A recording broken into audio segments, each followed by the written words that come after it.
sekali lagi jangan kita anggap gerakan ataupun jamaah dari luar Mekah dan luar Madinah itu keliru ataupun salah.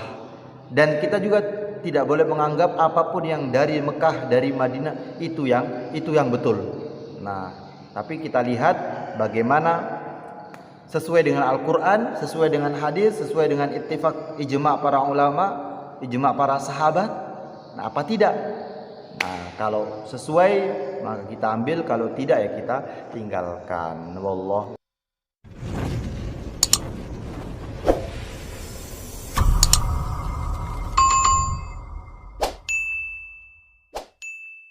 Jadi jangan kita berkefahaman apa saja yang dari Madinah itu baik, apa saja yang dari Mekah itu baik, apa saja yang di luar dari Madinah, dari luar Mekah itu tidak baik. Nah, karena misalnya kalau ada orang dari Mekah, dari Madinah, ya, nah ini juga sering terjadi.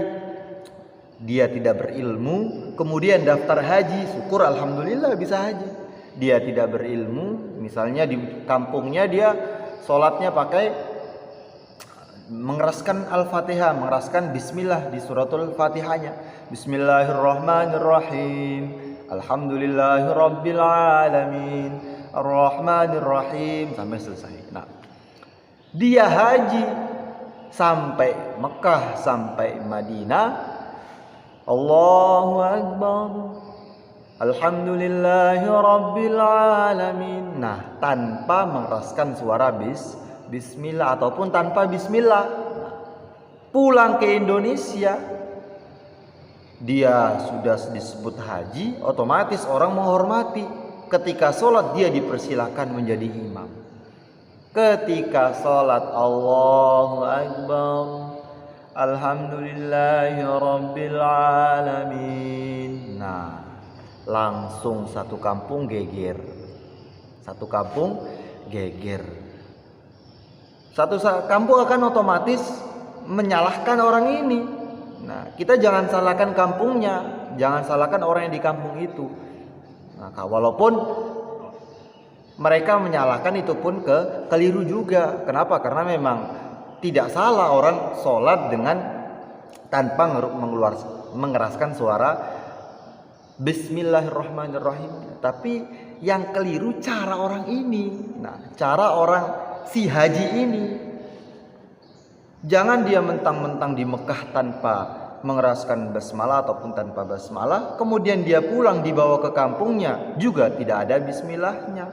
Nah, ini yang keliru. Jadi dia berkefahaman, oh yang benar tuh ya tanpa bismillah. Ini Mekah Madinah inilah yang benar. Indonesia itu keliru. Nah, ini yang tidak ngaji. Nah, oleh sebab itu jadi kita harus pandai-pandai di dalam menyikapi amaliyah, di dalam menyikapi metode pergerakan Islam. Seperti itu. Nah, masalah mengeraskan basmalah ataupun tidak membaca bismillah itu pun ikhtilaf di kalangan para ulama. Hanya saja dalam mazhab kita Imam Asy-Syafi'i bismillah dikeraskan. Nah, permasalahannya nah, ketika kita misalnya bermazhab Syafi'i, kemudian ada orang-orang yang di luar mazhab Syafi'i. Jadi satu kampung misalnya dia bermazhab Syafi'i, umumnya di Indonesia ataupun di suatu kampung lah, karena di Indonesia ini mazhab ini banyak sekali ya. Di Indonesia ini beragam mazhab, entah apa lagi yang diikuti, banyak betul lah. Nah, misalnya ini cara berdakwah. Jadi jangan ujuk-ujuk saya tahu dalil ini kemudian tiba-tiba kita di suatu tempat menggunakan apa yang kita ketahui padahal tidak sama dengan amaliyah orang kampung itu. Ini pun keliru. Nah, contohnya seperti ini.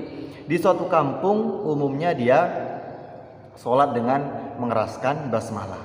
Ya, kita walaupun kita belajar di luar negeri ya, pulang ke kampung jangan kita bawa ilmu yang bertentangan dengan amaliyah orang kampung itu. Kenapa? Karena orang kampung ini belum paham. Nah, ini cara kita berdakwah. Jadi jangan nyalakan orang kampungnya, tapi salahkan siapa yang berdakwah. Kok tiba-tiba kamu sholat di tempat orang yang mengeraskan bismillah tanpa dikeraskan bismillahnya.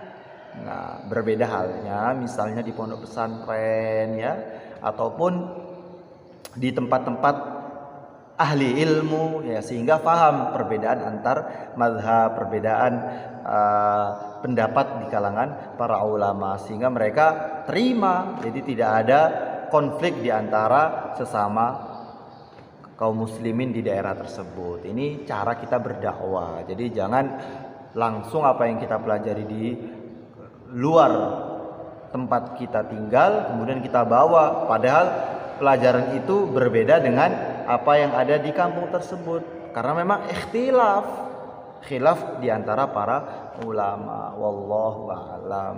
Imam Syafi'i saja ketika beliau sholat di tempatnya Imam Abu Hanifah, beliau tidak kunut. Nah, Imam Syafi'i ini pencetus kunut lah, ya, kita ibaratkan seperti itu. Tapi sholat di tempat Imam Abu Hanifah beliau tidak kunut. Kenapa? Menghargai gurunya yang berpendapat kunut tidak ada di dalam sholat subuh. Nah, ini kunut subuh ya, bukan kunut nazilah. Kalau kunut nazilah sepakat para ulama. Wallahu a'lam. Kurang lebihnya mohon maaf. Sekali lagi, jangan kita anggap gerakan ataupun jamaah dari luar Mekah dan luar Madinah itu keliru ataupun salah.